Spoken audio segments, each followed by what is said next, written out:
Morning all. So it's all become a bit of a mess, hasn't it? Just before the last general election, things were looking really, really bright for us. I had a verbal agreement in place with Reform UK, or at least I thought I did. We had our first big day in London arranged, and that went off beautifully, didn't it? And Tommy was a free man, enjoying somewhat of a newly found and more acceptable profile. We were uniting the kingdom slowly, yes, but we were getting somewhere. Fast forward to today, and what have we got? The Tories are trying to out-reform and worryingly doing a pretty good job of it. Tommy's now sitting in solitary confinement, and Richard Tice decided to throw away the key. And along with it, a whole lot of support and an immense amount of respect. None of those things are our fault.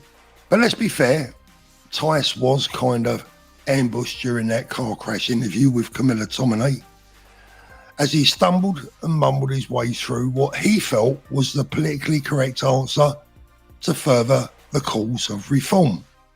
The trouble is, if he can't deal with Camilla Tominey and get it right, then he has a bit of a problem. And he has to stop lying to either himself or to the media or to us.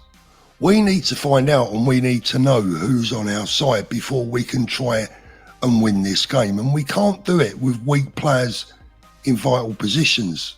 And I was watching June Slater earlier, and as usual, in so many ways, June hits the nail on the head. We must unite.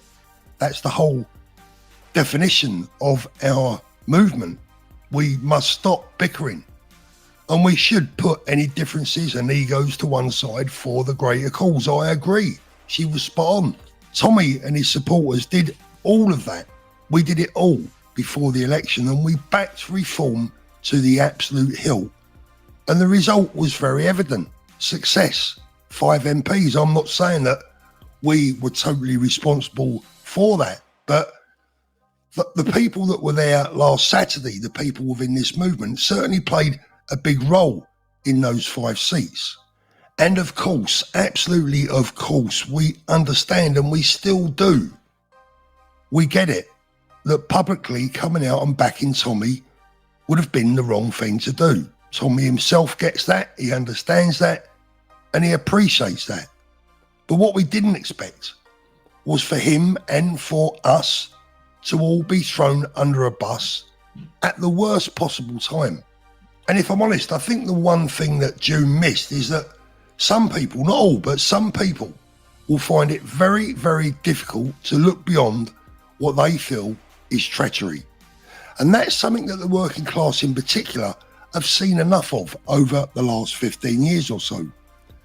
And to expect them to look past that perceived treachery, in all honesty, I think that's naive. And if you don't mind me saying, comes over as a little bit arrogant. I'm talking about Richard Tice and reform now.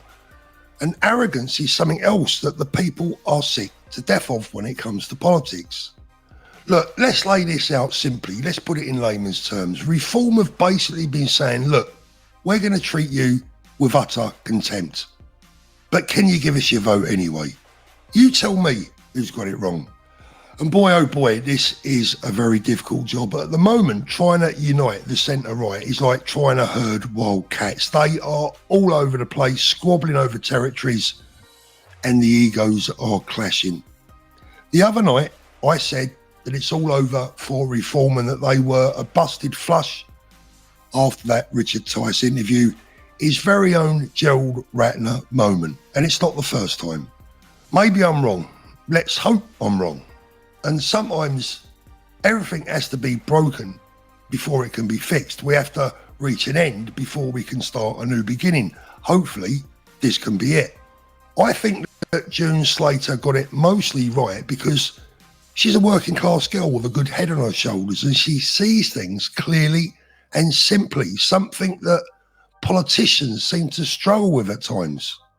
And Reform UK do still remain our best chance of winning our country back.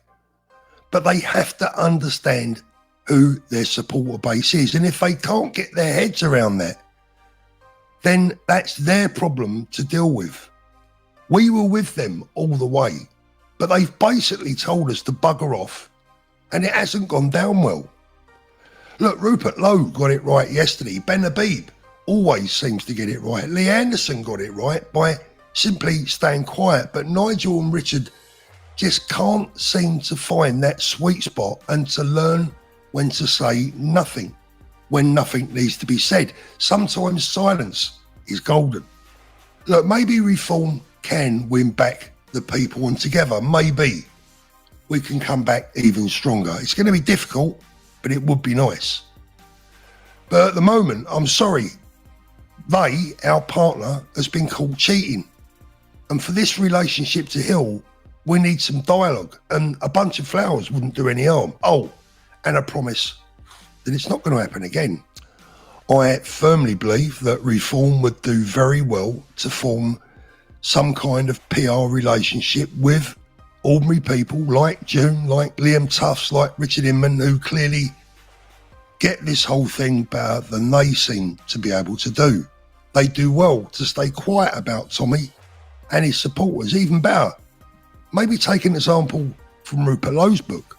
And reform would do well. No, in fact, I think it's imperative that they find a place within the party for men like Ben Habib, and they do well to unshackle themselves from the political correctness of the mainstream media that they clearly fear and appear to respect far too much. I've always said, and I've always believed, that people follow leaders, and they will naturally gravitate to strong men and strong women. I might be wrong, but I don't think I am. And fearing what you say on the mainstream media, fearing their commentators and the people that are interviewing them, will not serve them well. It won't do them any favours, because it doesn't matter what reforms say. The mainstream media have made up their minds how they're going to treat them, and nothing that reforms say will change their minds. Sitting on the fence is not going to win them any friends from either side. And before the election, we were flying. And again, June was right. We must unite. And I get that. And I wholeheartedly agree with her.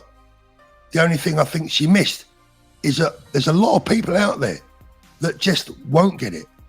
And that gives reform one hell of a problem.